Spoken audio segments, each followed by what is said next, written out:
Chers amis, l'évangile d'aujourd'hui nous livre un épisode dans la vie de Jésus que je trouve très poignante, même presque pitoyable.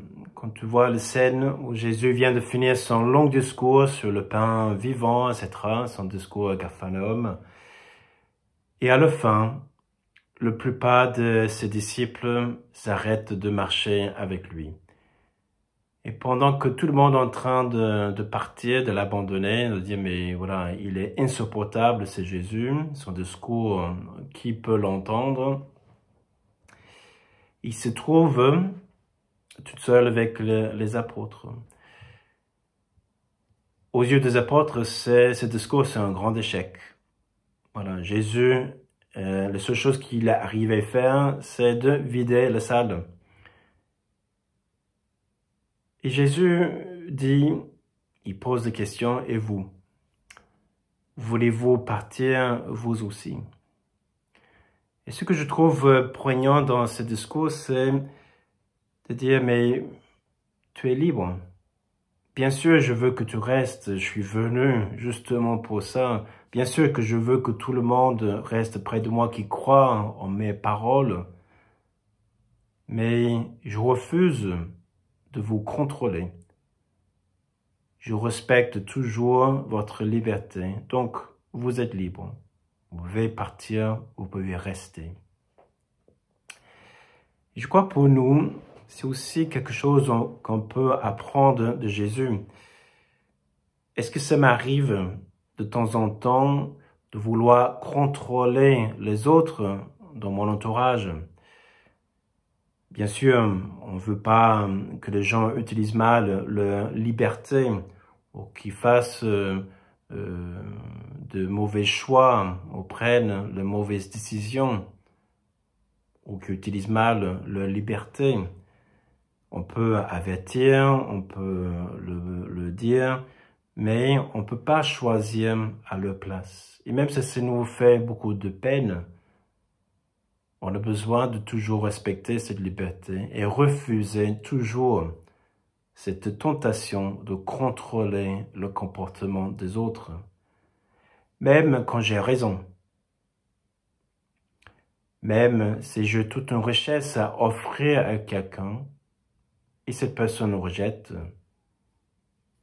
je dois le respecter. Et je me demande, comment est-ce que Jésus ressentit en ce moment-là? Est-ce qu'il avait ressenti le poids de cet échec? Et est-ce qu'il était découragé? Bien sûr, je crois que Jésus était quand même triste de voir la réaction des gens. Bien sûr, il aurait bien préféré que les gens continuent à marcher à côté de lui afin qu'il puisse continuer les instruire. Mais là, on découvre une force secrète en Jésus. Parce que la valeur qui se donnait sur soi-même ne dépendait pas de ce que les autres pensent de lui. Autrement dit, il ne trouve pas sa source de paix dans le regard des autres ou ce que les autres puissent penser de lui. Parce que le seul regard qui importait à Jésus, c'est le regard de son Père. Le Père qui voit juste, qui voit exactement comment les choses y sont. Et c'est Dieu, le Père, il est content avec lui parce qu'il a parlé la vérité, même si les autres ne croient pas ou qu'ils ne suivent pas pour l'instant. Il sait que son Père, il est content avec lui, qui a toujours de valeur à ses yeux. Et ça, c'est le socle de son bonheur. Alors, si les autres sont là et qu'ils sont contents, c'est un bonus, c'est super. Il est hyper content. Mais quand ce n'est pas là, ça n'enlève pas toute sa source de bonheur. Parce que Dieu le Père, son regard est constant. Et je crois que là, c'est une grande leçon pour nous. On a besoin tous à apprendre à vivre sous le regard du Christ, sous le regard de Dieu notre Père, celui qui regarde de façon juste, il connaît tout ce qui est en nous. Son regard est pur, qui est limpide, qui nous aime déjà avec un amour infini. Et il dit, mon fils, ma fille, tu es toujours de grande valeur à mes yeux.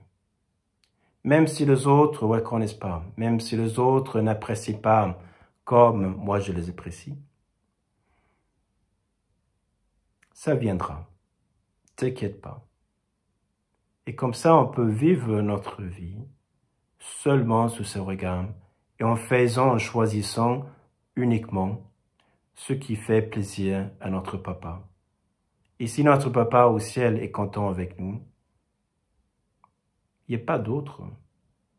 Si les autres les acceptent, très bien, c'est un bonus, c'est super.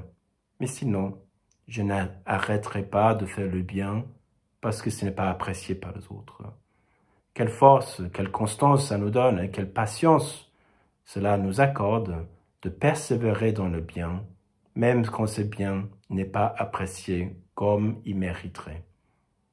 Et je crois que cela, le Seigneur est prêt à nous donner ces mêmes sources de bonheur, en nous aidant à vivre comme lui, toujours sous le regard de notre Père. Et ce regard-là doit nous suffire. Voilà.